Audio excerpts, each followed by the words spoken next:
locals are buying aggressively, that is complete greed. If FIs are selling aggressively and locals are buying aggressively, that is neither greed nor fear. So we recommend asset allocation. So we are in that phase today. If both FIs and locals are selling, then we have extreme fear, so you buy aggressively. So we are in the middle now. We are neither in greed nor in fear, so we've been recommending asset allocation, SIP, etc. हाँ, इसी कड़ी में नरेश साहब जो freed and jail की जो बात कर रहे हैं उसमें एक इंटरेस्टिंग बात उन्होंने स्पेसिफिकली हाईलाइट की।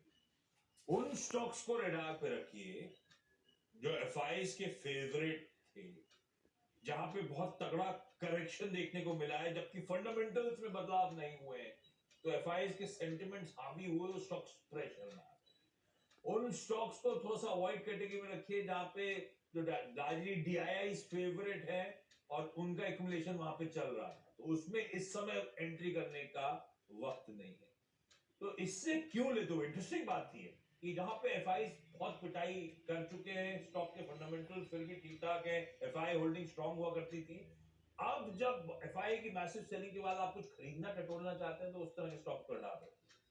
तो सुमित ने रात में स्कैनर ऑन करा और ऐसे स्टॉक्स ढूंढे हैं जो एफआई के पसंदीदा और एफआई यहाँ पे लगभग बेच चुके हैं और मोटा मोटी फंडामेंटल्स में इस समय ऐसा कोई बहुत बड़ा बदलाव नहीं है। देखिए, नवा महीना है जब एफआईएस की बिकवाली है, और अगर आप आंकड़ा देखेंगे 56,000 करोड़ का आंकड़ा है ये।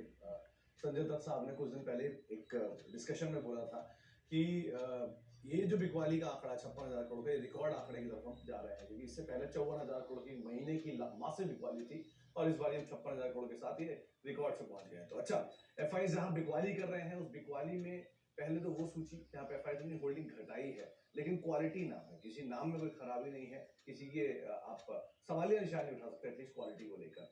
लेकिन हाँ, इंडिविजुअल अपने अपने ट्रिगर्स वहां पर कामकाज कर रहे हैं।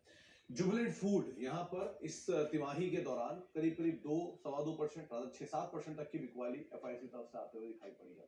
तो एफआई बिकवाली कहाँ कर रहे हैं? बिकवाली कर रहे हैं जुबिलेंट फूड के अंदर, जहां पर आप नजर बना के चल सकते हैं। अगर एस नरेन साहब की बात को ही हम तर्क लें तो आप उन शेयरों में जा सकते हैं जहां पर एफआई बिकवाली कर। तो पहला नाम जुबिलेंट फूड। दूसरा मनापुरम, करीब करीब 35% के आसपास की पिछले तिमाही में होल्डिंग थी, अब फिर 30% के आसपास की। तो यहाँ पर भी एफआई की तरफ से कुछ और सेल ऑफ की वजह से शेयर साल के निचले स्तरों पर पहुंचा। आईटी मेजर एचसीएल टेक 20-21% के आसपास की होल्डिंग थी, 19% के आसपास की होल्डिंग पहुंच चुकी है। तो एफआई ने यहां पर भी कुछ हद तक अपनी बिकवाली करते हुए दिखाई पड़े हैं। एचडीएफसी लिमिटेड और एचडीएफसी बैंक, एचडीएफसी डुओ हमेशा से एफआई फेवरेट रहे हैं, तो एचडीएफसी लिमिटेड में भी होल्डिंग घटाई है और एचडीएफसी बैंक के अंदर भी एफआई तरफ से होल्डिंग घटते हुए दिखाई पड़ी है। तो इन दोनों को भी आप नजर बनाकर रख सकते हैं। बैंकिंग में और ऑटो में से दो नाम, एक हीरो मोटोकॉर्प जिसको आपने हाल में ही स्टार की तरह परफॉर्म करते देखा भी, तो इसमें होल्डिंग घटाई गई है, स्लाइटली घटाई लेकिन घटाई है। और साथ साथ आईसीआईसीआई बैंक और कोटक महिंद्रा बैंक, यहां पर भी एफआई की होल्डिंग स्लाइटली घटते हुए दिखाई पड़ी है। 45% घट के 44%, और कोटक में भी करीब 42 से घट के 41% के आसपास की एफआई होल्डिंग हुई है। तो यहां पर भी बैंकिंग में अगर आप नजर रखना चाह रहे हैं तो ये नाम रहेंगे। कुछ और नामों में बढ़िया नाम, जिसमें लुपिन, एमएनएम, इनके ऊपर आप ध्यान रखें। फार्मा में से लुपिन के अंदर एफआई ने हिस्सेदारी घटाई है, और ऑटो में से एमएनएम, ये एक और स्टार परफॉर्मर जो कि हाल में ही बंद कर गया, और अल्ट्राटेक और एस्ट्रल, ये कुछ ऐसे नाम जहां पे एफआई की तरफ से बिकवाली होते हुए दिखाई पड़ी है पिछले कुछ क्वार्टर्स के अंदर। तो इनमें आप नजर रख सकते हैं अगर आप एफआई की बिकवाली वाले पसंदीदा शेयर जो एक समय पे थे उन पे नजर रखना चाह रहे हैं। तो अब दूसरी सूची आएगी वो जहां पर डीआईएस की तरफ से हिस्सेदारी जरूर बढ़ाई गई है, लेकिन अगर आप थोड़ा सा कॉशियस स्टांस लेना चाहते हैं तो इनके ऊपर नजर बनाकर रख सकते हैं, जिसमें आपको एंजल वन दिखाई पड़ेगा। करीब करीब 7-7.5%, 8% की होल्डिंग थी, जो बढ़ा के उन्होंने 9% के आसपास की इस तिमाही के अंदर। इसके अलावा आपको इंडियन होटल दिखाई पड़ेगा, जहां पर हिस्सेदारी करीब 18 से बढ़ा के 22%, 21% के आसपास की गई है। वैल्यूएशन साइड थोड़ा सा महंगा है, और यहाँ पर क्यूआईपी भी था, उसका भी इम्पैक्ट आप मान सकते हैं।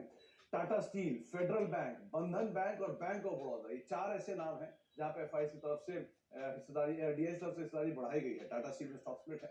फेडरल बैंक करीब करीब 32 से 33% के आसपास, बंधन, कैनफिन और बैंक ऑफ बड़ौदा, ये तीन और ऐसे नाम हैं जिनको आप ध्यान रखें। यानी कि बैंकिंग के मिड कैप बैंक में उनकी हिस्सेदारी डीआईएस ने बढ़ाई है, लेकिन फ्रंट लाइन मेजर्स में एफआई हिस्सेदारी बेच के गए हैं। तो आपके सामने दोनों का पहलू रख दिया गया है, आप उसके हिसाब से रणनीति बना सकते हैं।